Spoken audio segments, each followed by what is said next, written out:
दोस्तों, प्रधानमंत्री नरेंद्र मोदी के गढ़ में पहुंचे नेता प्रतिपक्ष राहुल गांधी जी। हाँ दोस्तों, आज जहां एक तरफ मोदी जी ने हिम्मत जुटा ली कि वो संसद में जाकर भाषण दे दे, वहीं दूसरी तरफ राहुल गांधी प्रधानमंत्री मोदी जी के गढ़ गुजरात पहुंच गए और गुजरात में सीधी हुंकार भर डाली नरेंद्र मोदी की सरकार के खिलाफ। पूरे पर्दाफाश करते हुए, एक चिट्ठा खोलते हुए राहुल गांधी नजर आए।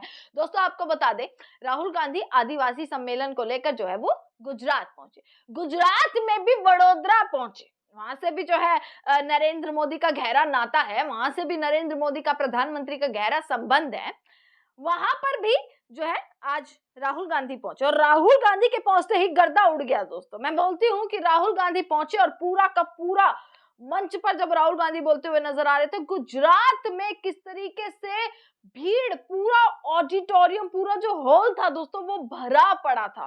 कुर्सियां लगातार चकाचक भरी पड़ी थी राहुल गांधी को सुनने के लिए। और ये गुजरात की तस्वीर सामने आई है और गुजरात से राहुल गांधी ने कैसे सीधा हुंकार भर दी प्रधानमंत्री के खिलाफ। तमाम चीजें बोलते हुए राहुल गांधी नजर आए, एक एक पोल पट्टी। यहां तक कि आज मोदी जी ने संसद में 25 मिनट का भाषण दिया, वो भी राहुल गांधी ने तुरंत ऑन द स्पॉट जो है उस पर भी बातचीत कर डाली कि भाई नरेंद्र मोदी आए, उन्होंने भाषण दिया, पर अमेरिका के बारे में आज भी मोदी जी कुछ नहीं बोले।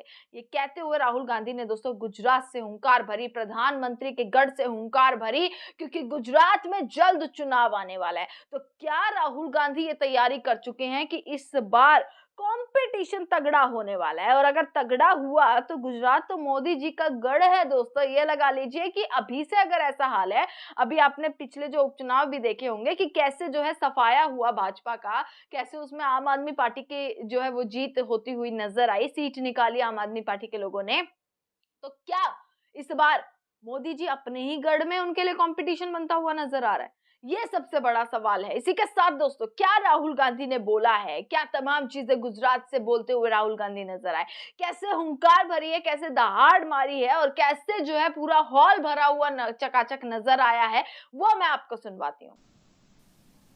आप मुझे बता दीजिए, आप में से कितने लोगों का कर्जा माफ हुआ है? एक है यहां पे कोई व्यक्ति जिसका कर्जा माफ हुआ है?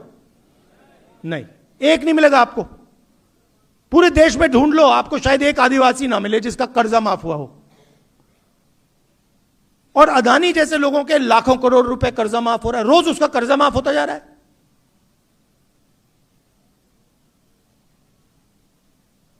तो जाति जनगणना मतलब है कि यह पता लगाना, जैसे तेलंगाना में हमने कर दिया है, आदिवासी कितने हैं और देश की संस्थाओं में, ब्यूरोक्रेसी में, कॉर्पोरेट्स में उनकी कितनी हिस्सेदारी है, यह मेन सवाल है। आप 15%, आप 9% हो, दलित 15% हैं, पिछड़ा वर्ग 50% है, कितनी हिस्सेदारी है आपकी? आपको लगता है कि आदिवासियों की देश में 10% हिस्सेदारी है? लगता है आपको? तो लंबे भाषण होते हैं,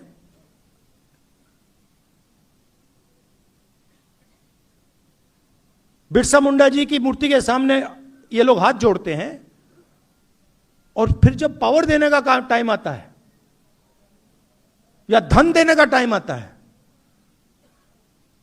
चुप हो जाते हैं।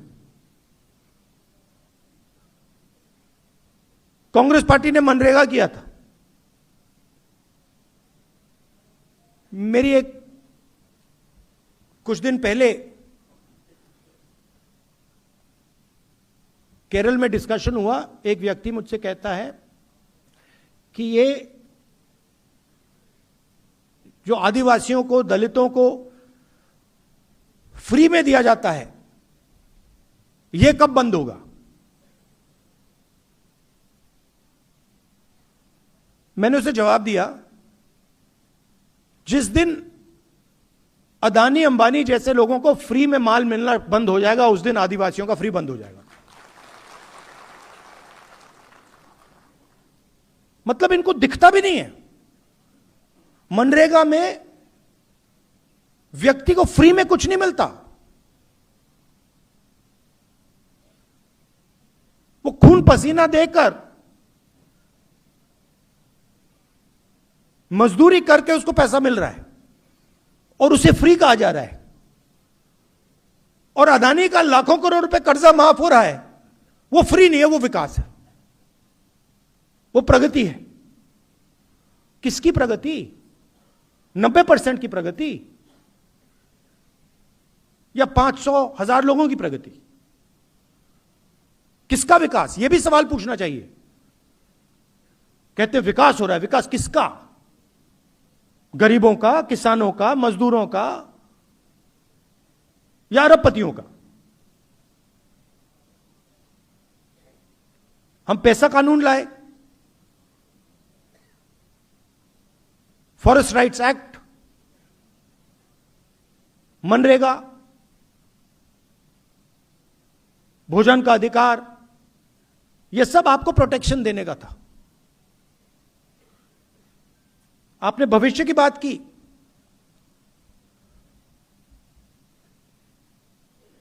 सारे के सारे कॉलेजेस, स्कूल्स, यूनिवर्सिटीज गुजरात में तो सारे बंद कर दिए हैं। स्कूल कॉलेज सब बंद कर दिए हैं, पूरा प्राइवेटाइज कर दिया है। तो इस दुनिया में, इस प्राइवेटाइज दुनिया में आपको शिक्षा कहां से मिलेगी? कैसे मिलेगी?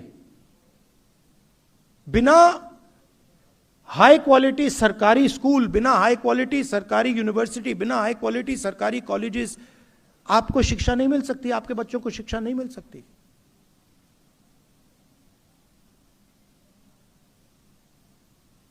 तो अगर हमें आदिवासियों की मदद करनी है तो सरकारों को जो उनकी जिम्मेदारी है फिर से पूरी करनी पड़ेगी।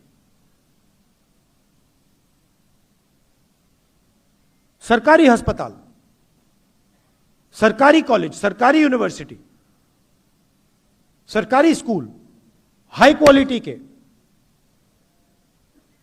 जिसमें आपके बच्चे जाके कम से कम पैसा देकर पढ़ पाए और कॉम्पिटिटिव रहें। मुझे काफी अच्छा लगा कि आप सब मिले और आपने आदिवासी विजन की बात की। भविष्य में हमें क्या करना है? आपका एक मैनिफेस्टो होना चाहिए कि हम देश में और गुजरात में आदिवासियों के लिए ये करवाना चाहते हैं और हम करवा के छोड़ेंगे।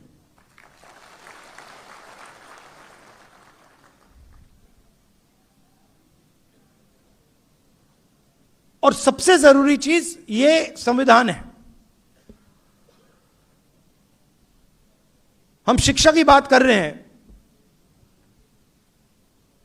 आज वाइस चांसलर की लिस्ट निकालिए, आपको सिर्फ आरएसएस के लोग मिलेंगे।